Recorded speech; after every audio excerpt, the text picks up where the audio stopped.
Lost American, Unrestricted Warfare, Chapter 2. The War God's Face has become indistinct. Why we fight and for whom. The title of Chapter 2 is The God's Face has become indistinct. The first thought I had after reading that title was that this chapter would focus on how it's becoming harder to identify when war is actually occurring. It turns out that this chapter was about that very topic. War is no longer only fought on some battlefield. The components of war used to be soldiers, weapons, and a battlefield. The authors make the argument that is no longer true. In recent times, it's becoming more and more difficult as to why people fight today.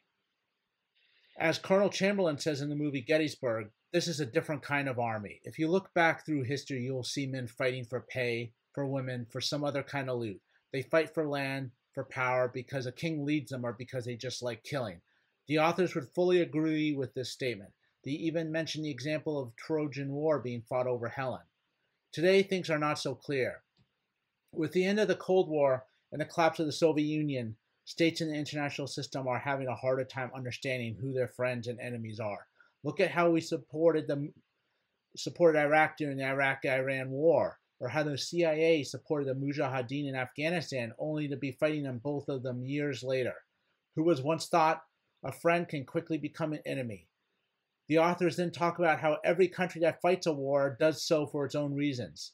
Look at the Gulf War, the authors state. Every country that participated in the Gulf War decided to join Desert Storm only after carefully thinking over its own intentions and goals.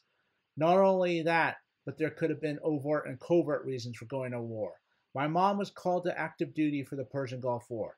I believe that she was sent over there. I believed at the time that she was sent over there to free Kuwait from Saddam. It wasn't until years later, and I mean years later, that I learned about the Naria testimony. I know I probably mispronounced that wrong, which is common with me. Anyways, the testimony that was given was many lies about how Iraqi soldiers were doing to the Kuwaiti babies.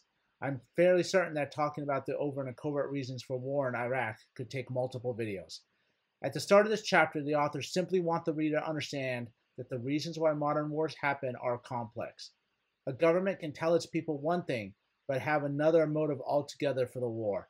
States who were once friends can quickly become enemies in an international system that's constantly changing. This leads to the authors in the wars of the future will be fought. When people think of soldiers going off to fight a war, they may think of the young man who's about to leave for the battlefield saying bye to his wife or girlfriend and to his parents. He'd leave and eventually be taken to some battlefield where the war would be fought.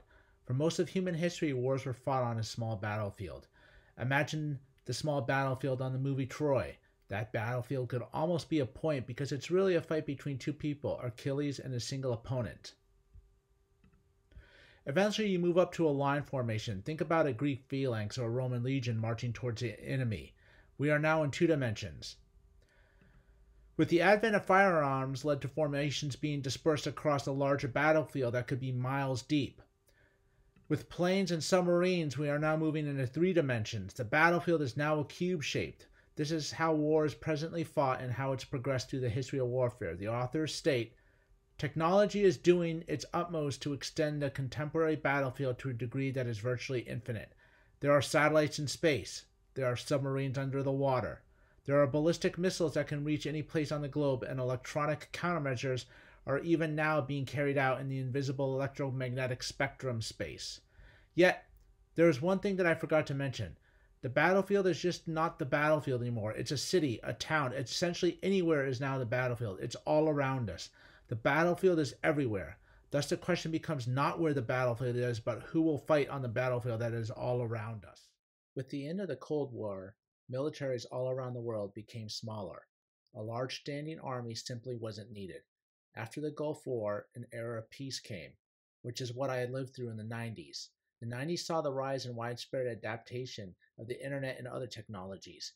These technologies would start to change warfare and how it would be fought. It's to the point that modern weapons allow soldiers not to be close to the battlefield at all. They can almost fight a war without ever seeing blood.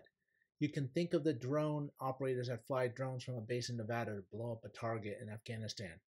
The technology has also done something else to the traditional soldier role. It's made it so that the soldier may not have the monopoly on the battlefield that they once did.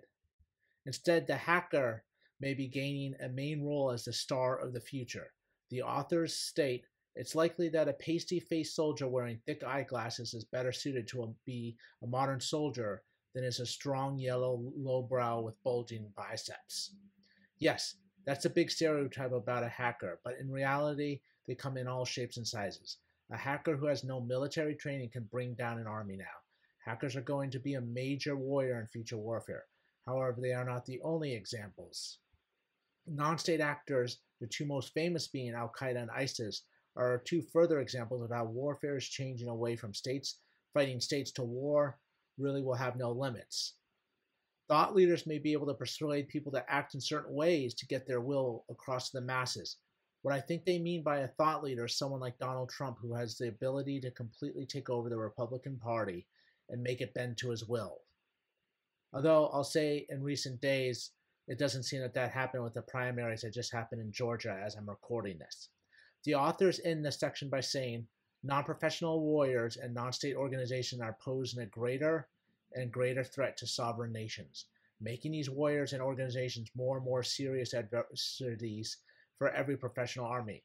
Compared to these adversaries, professional armies are like gigantic dinosaurs which lack strength to their size in this new age.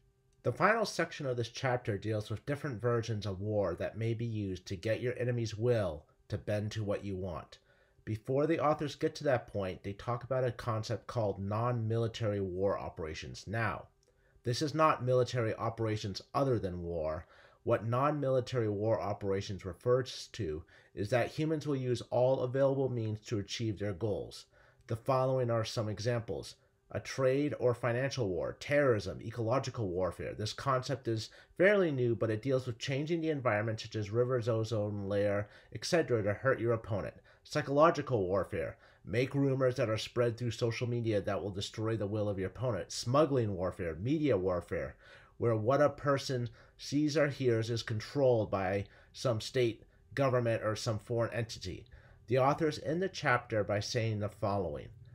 The goal should be to use all means whatsoever, means that involve the force of arms and means that do not involve the force of arms, means that involve military power and means that do not involve military power, means that entail casualties and means that do not entail casualties, to force the enemy to serve one's own interest.